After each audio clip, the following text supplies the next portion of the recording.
So I was talking last time about institutional approaches to the study of power, and I'm going to keep talking about them. And remember, I said from the beginning that it was very important to note with every theory what's the basic question it's asking. I made that point for theories of stratification, and I'll make the same point for theories of power. And I contrasted power elite, pluralist, and Marxist class theories of power. And now we're talking about institutional approaches. And I said that institutional approaches involve asking the question, how much power is there in the system? And what institutions allow systems to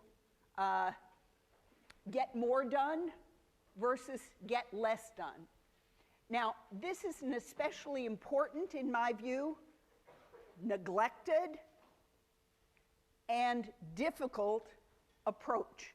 And one of the reasons it's difficult goes back to our early discussions of institutions, which is that institutions, and remember by institution we meant both concrete organizations and the larger sort of definition of what something like a family or a university is and the purposes associated with that.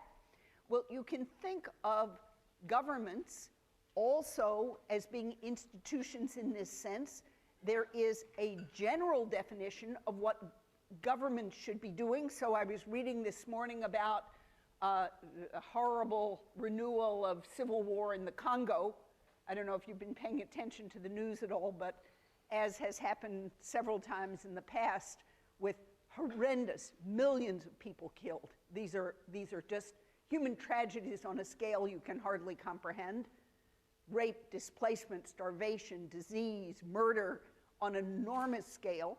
And so an army has emerged again, it's been there for a while, but anyway, in eastern Congo, and has started conquering territory in the eastern part of the country where there are a lot of valuable mining opportunities and so forth. And we have an idea of what a nation state should be as an institution, right? So the government of the thing called, ironically, the Democratic Republic of Congo, that's the name of the country, ought to be able to govern it. That means provide roads, schools, access to health care, basic security, police forces, rule of law, and so forth. And clearly, the whole international community feels wildly uncomfortable about a situation in which the thing that is supposedly the government of the nation doesn't govern. So the actual army of the Democratic Republic of Congo collapsed as soon as these rebel forces started marching toward these now they're conquering major cities. They're not just out in the bush somewhere murdering a few villagers. They are in two of the major huge cities on the eastern part of the country. So it's a terrible situation. But I just want to point out that governments are fundamentally very important kinds of institutions, but they are extra peculiar because so here, how can I put it?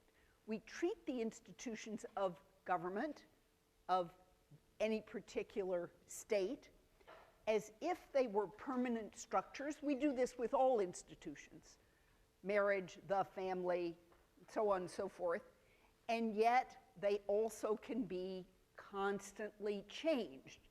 And the question is, if you change them really quickly, then there are no firm rules within which political competition, the competition among different interests, the competition for power and influence can take place. If you don't change them at all, then they don't, well, eventually I think they collapse because they don't respond to the interests of various groups. But I just want to take the recent elections as an example and point out how fundamental the taken for granted institutional rules were So I want to start first with voting. So however bitter the political conflict in the last 2 elections has been, and actually the bitterness goes back sometime before that, where you say, you know, if he wins, I'm getting on a plane and moving to Sweden. Or if he wins, apparently there's seriously some kind of movement in Texas to secede from the United States because Barack Obama won, right? So people say things like that, but in fact, it's just amazing the degree to which, for all the dirtiness that sometimes there in politics, the huge amounts of money spent, the attempts at vote suppression, that nonetheless, when one person actually gets many, many more votes than the other person, everybody agrees that that person has won and that person gets to be president. That is an example of political institutions that rely on elections to determine who the leader of a country is. That is not a universal in human history by any means, and it isn't even a universal in contemporary society, since fake elections, no elections, I mean, those of you who follow what's going on in contemporary China, they just had a big change of government, and nobody elected anybody except within the Politburo, within the sort of central committee of the Chinese Communist Party. Although they also have a very complex set of institutions, and you play a game within those institutions to try to get the right allies, to try to influence the right people who do have a vote. And if you win, you've won. And pretty much, if you lose, there's not a military coup or something like that. The losing side or sides back off and go home and lick their wounds and wait for another day.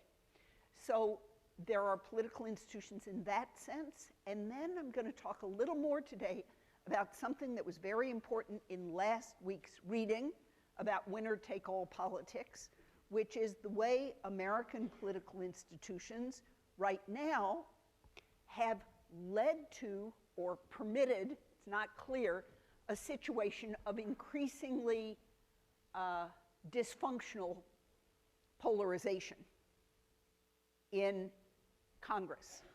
So I said before that American institutions altogether are in some ways designed and in some ways through happenstance have come about to create lots of opportunities for paralysis.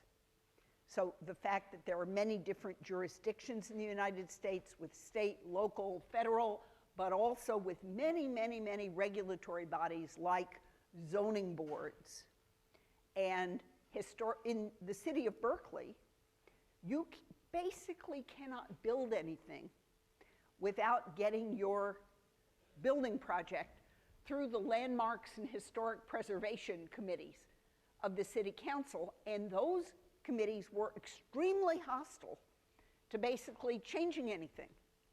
So it's very difficult to build something new if you can't tear down the old thing. I'll make a brief comment, which is the synagogue I attend, in which I'm very active, needed a new building, and they bought the building that had been JV Liquors on University Avenue, which is right next to where the old train station was. There was a train station, and then there was a restaurant called the Depot, which was in the train station, and there was some question about whether the historic preservation people on the Landmarks Commission would allow our synagogue to build a new building on the site of a liquor store. So the joke was that we were going to rename our synagogue B'nai Vodka, which we did, that would mean House of Vodka, but we did not do that. But what we did do is keep the identical footprint of the original building. So our building is no larger than the liquor store was. It's literally on the same footprint, and it has the same roof line. So the architects built this gorgeous, gorgeous building that basically imitated the architectural structure of JV Liquors. Now, they weren't forced to do that. I want to say they weren't sure what the Landmarks Commission might do, and they just didn't want to go there. They didn't want the thing hung up for years. The school next door that bought the train station cannot change it, and they can't build anything that prevents you from driving by it and seeing it at some angle they've calculated that people in cars can still see the building.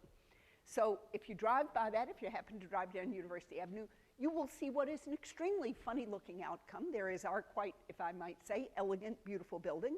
Next door is a big kind of modern blue school. It was Berkeley Montessori School. And then there is this train station, which is very cute. It's kind of a mission architecture, Adobe and so forth, but it no longer fits its architectural surroundings at all. And so it's preserved there. The school cannot build an auditorium. There's not enough room, and the original building doesn't have enough room for an auditorium, so they use our synagogue's auditorium for their auditorium, and the two, you know, there's a little gate between the two institutions, and they cooperate. It's all wonderful, wonderful. We use their parking on Saturdays.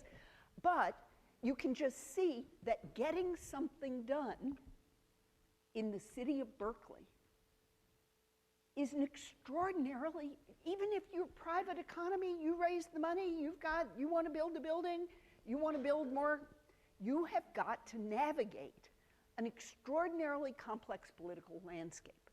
So American political institutions are in some ways built to make it easier to block things and harder to ram things through than in many, many other political institutions. Added to that, and I won't go into extraordinary detail here, but Hacker and Pearson, whom you read last week, one of the things they have pointed to is the institutional sources of growing polarization in the American political parties. So it doesn't appear that Americans as individuals were becoming more polarized, and that's why the parties became more polarized, that the American public was becoming more polarized. It actually looks as though the political institutions led to polarization at the level of political parties. This has to do, you know all these things from the newspaper, and so I won't go into them in detail, but things like the ability of politicians to gerrymander, that means manipulate voting districts to create safe seats for incumbent legislators. What that means is that for members of the House in particular, and remember, it's the House that's the more radicalized, the more polarized institution, once they get the political district set so that Republicans have a safe seat, there is no way a Democrat can be elected in that district, or vice versa, Democrats have a safe seat, then the only election that matters is the primary. Because if you win the primary, you will win the general election. And that means that the party activists, who tend to be extremists, who are more likely to vote, more likely to be active, more likely to know what's going on, have the chance, as the Tea Party people have done in the last couple of election cycles, to run really, really extreme candidates and get them nominated. Now, for Senate races, that blew up in their face this time. They nominated a bunch of quite conservative, very, very conservative people, and mostly those people lost. Because Senate, there's no Senate district. Senators are elected by a whole state. But in the House, where these districts are relatively small and the district boundaries can be reset after every census, and as long as the legislature and the governor of a state agree on a certain way of setting the districts, they can be challenged in court. So these are the sort of arcane aspects of political institutions, which are not set in stone. You can change the way you do this. So California, in the last election, or 2 elections ago, I can't remember, voted through their initiative system, which is, again, another one of our political institutions, right? California has this weird, you get a petition together and you get enough signatures and you can put anything on the ballot. And one of the things that went on the ballot is to have a nonpartisan commission set the political districts. Well, that is a radical change. If you did that, I always felt we should agree to do that only if Texas agreed to do it at the same time. But because it basically was that California, where it was liberal Democrats, were going to get these nonpartisan commissions setting up their districts, and Texas, which is highly Republican, was going to continue to be able to manipulate and gerrymander all over the place. But in fact, weirdly enough, it ended up that these districts ended up favoring the Democrats, actually, when they did more sort of equal, more nonpartisan districts. So all of this sounds arcane, sounds boring, but these institutional legacies are what shape the capacity of political systems to get things done, or in the case of our own current political system, to be able not to get things done. And so I'll go down one level of graininess more. As you probably know or should know, the current rules about filibustering in the Senate mean that unless one party has 60 votes, it basically cannot get legislation through, even if it's in the majority, because the minority party can block the progress of the legislation. They can't determine the vote on it, but they can determine that it will never come up by claiming they're going to filibuster. This is an old institutional rule that was part of the Senate's history. The rule itself can be changed.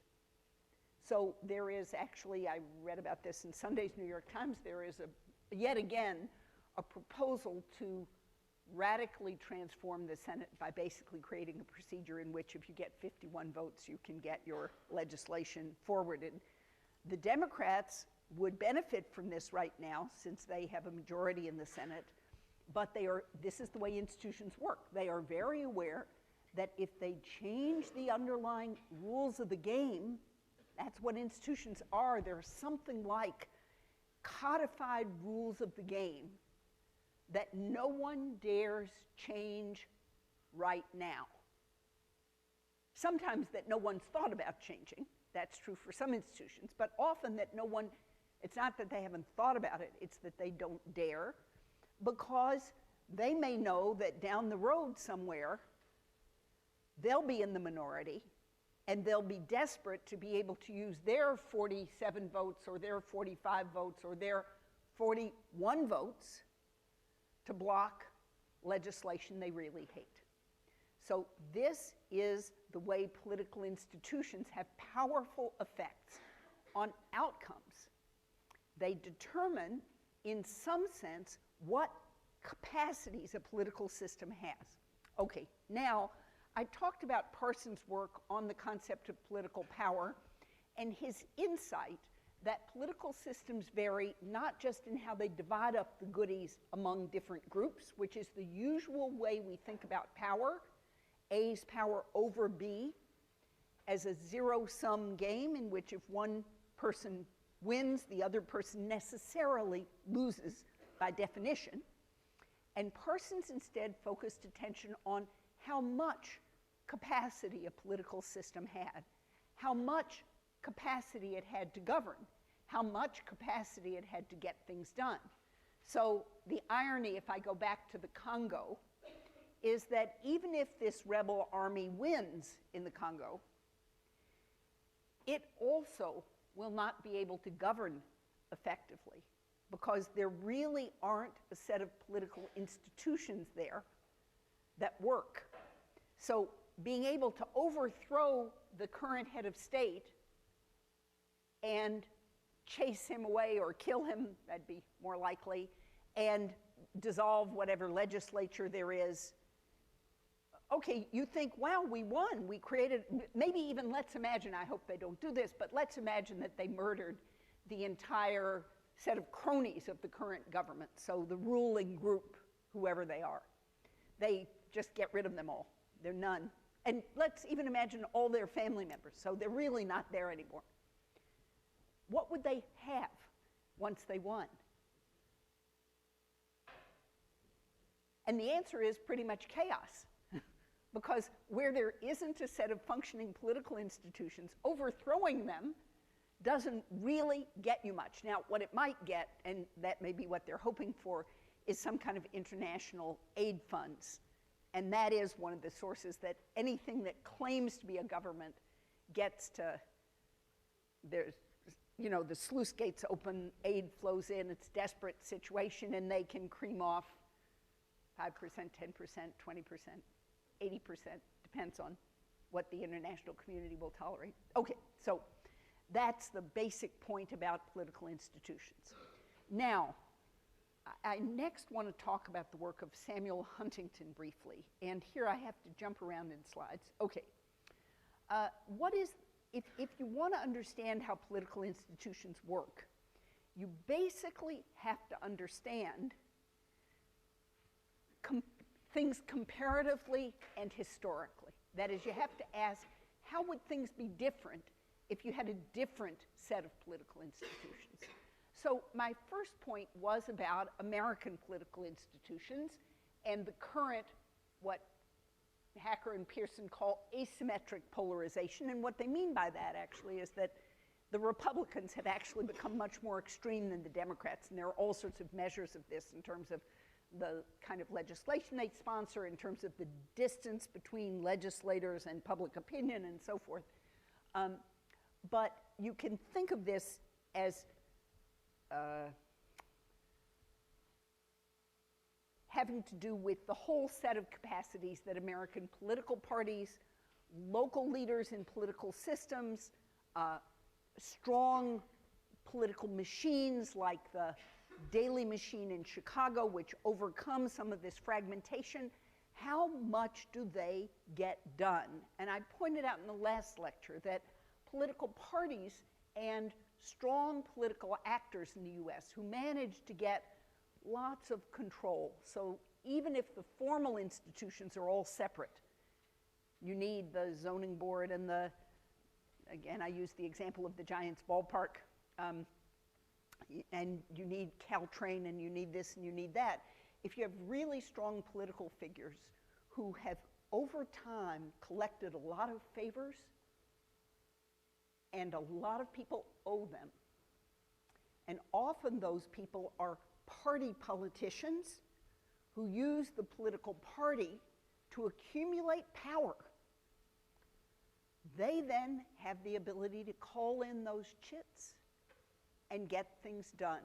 So getting the ballpark in San Francisco depended on the extraordinary political skills of Willie Brown, who had been mayor of San Francisco, and he had been Speaker of the California Assembly, and he was one of the most skilled, he's still, I shouldn't say was, he's still around, but he's basically an attorney now. But he was one of the most skilled California politicians ever. One year I signed a biography of him in Social 1 in this class. He's really an amazing, amazing guy. And he had political clout and could force things through.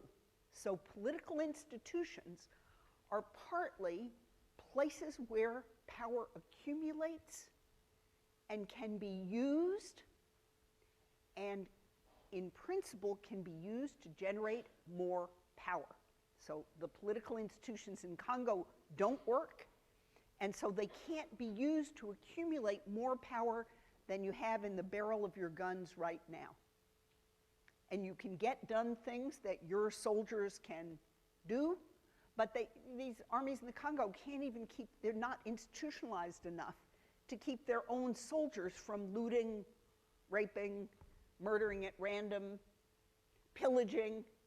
And part of the scandal in the Congo right now is that one of the generals who was supposed to be defending this eastern part of the country was just dismissed because he had been selling arms from the government's store of armaments to, actually not apparently to the rebels, but to a group of poachers who were probably killing important wildlife that you guys would care about. But so when you hear that story, then you realize, oh my goodness, we have remarkably effective political institutions.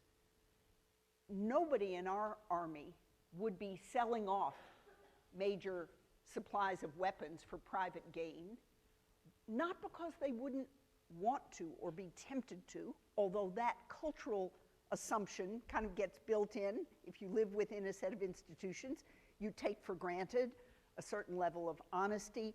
Nobody has approached me since I have been at Berkeley and tried to buy a grade. It just never happened. Nobody's even thought about it.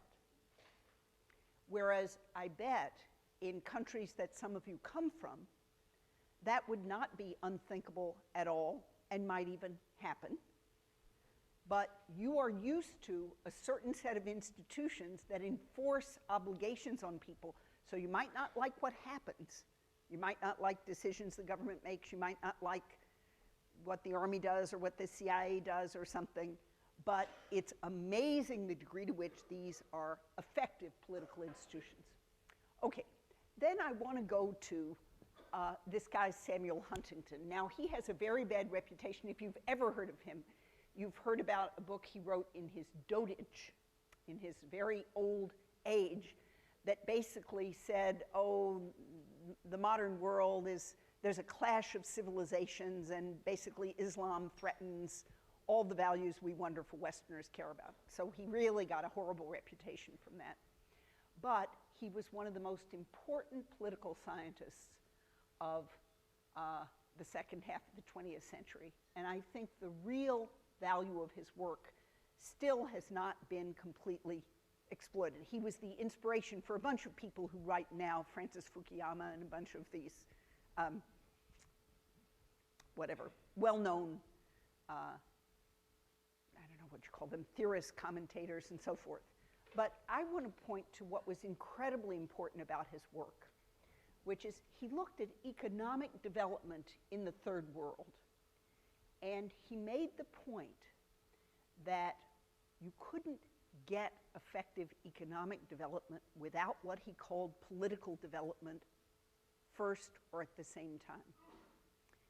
And so all the economists in the West, starting in the 1960s, believed that post-World War II, at the end of colonialism, all these newly independent states were going to develop just the way the West had.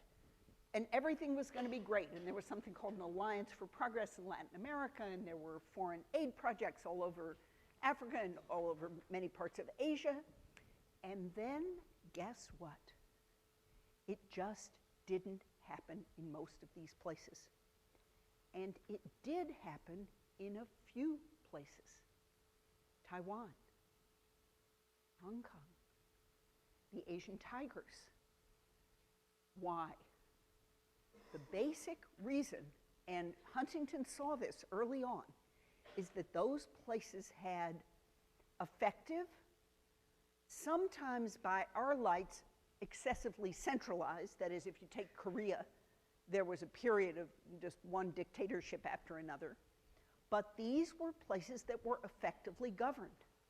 So investors could invest there without their money being stolen. They could count on some reasonable rule of law to protect their economic activities. The government could develop economic policies that promoted development for the country as a whole. So you saw this very strongly in both Korea and Taiwan, that the government for one period imposed what was called import substitution development, which is they put huge tariffs or sometimes completely blocked imports of certain things, like in Korea, the cars. So basically, if you lived in Korea in the 1970s, you couldn't buy a foreign-made car. And that nurtured the development of Korean manufacturing. This happened also in Taiwan. So very effective, strong government. Not only could pass these things, but could enforce them, right? Political institutions have to actually be able to build and wield power. You can't have effective political institutions if they don't have power. And these institutions had the power to impose these tariffs on foreign products that nurtured domestic industry. And then the amazing thing is, when those industries got healthy enough, strong enough, big enough to compete internationally, the political institutions were effective enough to resist being captured by local manufacturing interests who said, we don't want, what do you mean competition? We've had this wonderful situation where, you know, we're the only car companies that can operate in Korea and no one can import Toyotas or Fords or anything else. And at some point, they forced their own manufacturers to compete internationally. And that is what allowed the development of these Asian tigers. So what Huntington saw is that you cannot have economic development without the development of effective political institutions. And in fact, Huntington argued, I don't know whether correctly or not, that one reason during the 1960s that in many ways communist regimes were very attractive to third world countries. And liberal democracy, which we think is just by far the superior system, much, much, much better, were regarded with real suspicion. And it wasn't just because dictators wanted to keep being dictators and rake in the money. It was because we were offering no good theory of political development. We didn't have advice to give people about how you believe in how you develop strong institutions, how you develop effective political systems. Why? Because we basically believed that markets regulate themselves. And that if you just export free markets and the ideology of free markets, development will happen. And Huntington saw that actually development can't happen, that it takes strong, effective political institutions to keep free markets free. Free markets require extraordinary levels of regulation, of monitoring, of preventing monopoly, of preventing corruption, of creating transparency. This is what, if you go right back to the first reading in the course, to Acemoglu and Robinson, that is exactly what they're talking about. That where you don't have inclusive institutions, political institutions, you can't have effective free markets, right? So Huntington really was making the point that effective economic development really depended on political development, and at least the communists, whom he, by the way, hated. I mean, he was an anti-communist, a major, but he was saying, we're not competing effectively. We're not really offering a model of how you develop politically. They offer a model of a centralized communist party that can sort of govern all the way down, and right in the middle of both the conflict with Cuba and the Vietnam War, he was pointing to the superior political development of Cuba. So the US kept trying to infiltrate Cuba to overthrow Castro, and we would send little groups of people who would land on the beach who were Cuban exiles. I mean, they spoke, you know, Cuban Spanish with no foreign accent. They were Cuban. And they would get spotted, reported, and turned in within days. Why? Because Cuba has an amazingly effective, it may be bad morally, it may be bad in many, many ways. It certainly in some ways has held their economy back, but they have very, very effective political institutions on the ground, so that every group of families is organized into 10 households, and those are organized into 10, you know, groups of households, and those are organized. And so everybody on the island basically is under some kind of supervision at all times. So the idea that somebody randomly lands on your beach and you're going to hide them in your hut and give them a base from which to make trouble for the regime, no, you're not. No, you're not. And so he made the point, and this was true many times over in Vietnam. He said that the North Vietnamese were organized all the way down. They used their Communist Party organization. It was a brutal regime, yes, but you know, it was an amazingly effective regime. And it won. I'll just point that out. It won. And the South Vietnamese, he said the generals were afraid to leave Saigon and go out into the countryside because they thought that behind them some other general was going to stage a coup and take their command away. In other words, weak political institutions versus strong, effective political institutions. And so not good, bad, not nice, non-nice, but effective wielders of power. And I would argue that if you look at the world today, you will find that many of these post-communist regimes, which had effective centralized political power, are actually doing surprisingly well economically. So North Vietnam being one of the star examples. All right. Then I'm going to use one more really important example here, but I'm going to tie it to this diagram. So if you compare all the theories of power we've looked at, they are theories that largely focus on the inputs to the political process. That is, who has more resources to influence power, right? And that's power elite theorists. Who participates in decisions? That's the pluralist theory.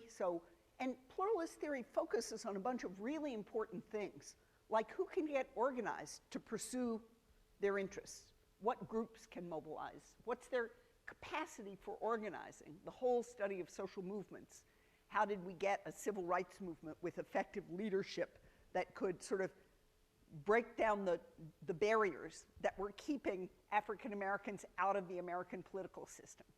So looks at the input side, everything that helps people have power. And some people have a lot more resources than others, and that's part of that input side. I said Marxist theories actually do look at outcomes. So who wins? But what institutional theory focuses your attention on is this black box in the middle.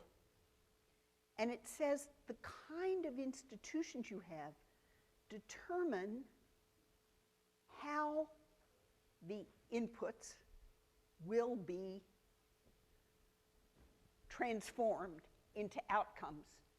And so here's where I would make a very general claim that I think there's good data to support this from the OECD countries, that is from the developed industrial countries, that the stronger and more effective your political institutions, however unequal the inputs, that is, some people are a lot richer than others, some people have a lot more, control whole industries or have giant corporations, and other people are in small, despised minority groups or whatever, that does not automatically determine what the outcomes will be. And that, in fact, where you have stronger, more effective political institutions, the relative amount of, let's call it justice, that comes out the other end of the political system is greater. So weak political institutions leave the social inequalities that were the inputs to the political system pretty much intact, or sometimes even exaggerate them. So these people had all the power to start with. You've got very weak political institutions. They directly appoint their brothers, their cronies, their friends to run whatever political institutions there are. And so the political institutions have one and only one purpose, which is to preserve the power of the powerful, right? If you have stronger political institutions that actually have greater capacity to accumulate power, typically, you also get greater capacity to modulate the effects of the unequal inputs to the political system and transform them into relatively, not completely, relatively more egalitarian outcomes. Now, the systems I'm talking about are all democratic systems. So one way to think about that is that those political institutions depend on voting. Voting is basically the egalitarian trump card, despite all the other inequalities.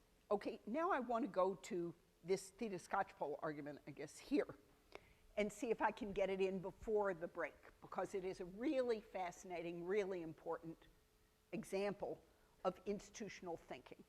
And so this person's name is a funny, hard name to pronounce or to spell, Theda Skocpol. She's a sociologist with joint appointments at Harvard in political science and sociology, one of the most influential thinkers of her generation in political sociology. And what she pointed to was precisely this issue of the crucial role of institutions in both, well, in outcomes. And I'm going to give you an example from one of her papers. It's a paper that actually the title is in the earlier slide, written with a guy named Kenneth Feingold. And it's about the New Deal. And the argument they make is that during the Great Depression of the 1930s, you all know about the Great Depression, right? Yes. Both the industrial interests in the US and the agricultural interests were desperate to use government to help recoup their fortunes. And the way to do that during the midst of the Great Depression, they both saw very clearly, was to somehow restrict production. So, because what the situation they had was that in a situation of collapse, prices had fallen so low that it was generally not in the interests of manufacturers to manufacture and not in the interests of farmers to farm, because they couldn't be sure they could sell what they produced for more than it cost them. And competition kept those prices incredibly low because there were huge surpluses of manufactured goods, huge surpluses of agricultural produce, and consumers didn't have enough money to buy this stuff. So in both the agricultural arena and the industrial arena, farmers and industrialists pushed to have government help them restrict production, to drive up prices, to make it worthwhile manufacturing or worthwhile farming so that they could generate some income that would eventually support consumption, so create demand. And they tried to do this through two pieces of legislation: the National Industrial Recovery Act, NIRA, and the Agricultural Adjustment Administration. So the interests were the same. If you want to go back to that diagram about inputs, the inputs were the same, which is you had interested parties who dominated their arena wanting to restrict production. They knew what their interests were and they were pursuing it. They got themselves together, they got legislation passed. And the NIRA, the industrial thing, was a total failure. The industrialists agreed to restrict production. They agreed to set prices high enough to make manufacturing worthwhile. And then there was no way to really enforce it. They all got together. The government freed them of these antitrust laws that would have gotten in their way. And they went ahead and started cheating on this side and competing and lowering their prices, and the whole thing collapsed. The Agricultural Adjustment Administration was a tremendous success, and it actually set up the system of protections that we have to this day. Why? Because the agricultural arena in the United States had a long history of developing political institutions that incorporated and served agriculture. These were the people who distributed new seeds and new fertilizers and new agricultural ideas. So they were the Farm Bureau federations, which had worked with the Department of Agriculture for generations.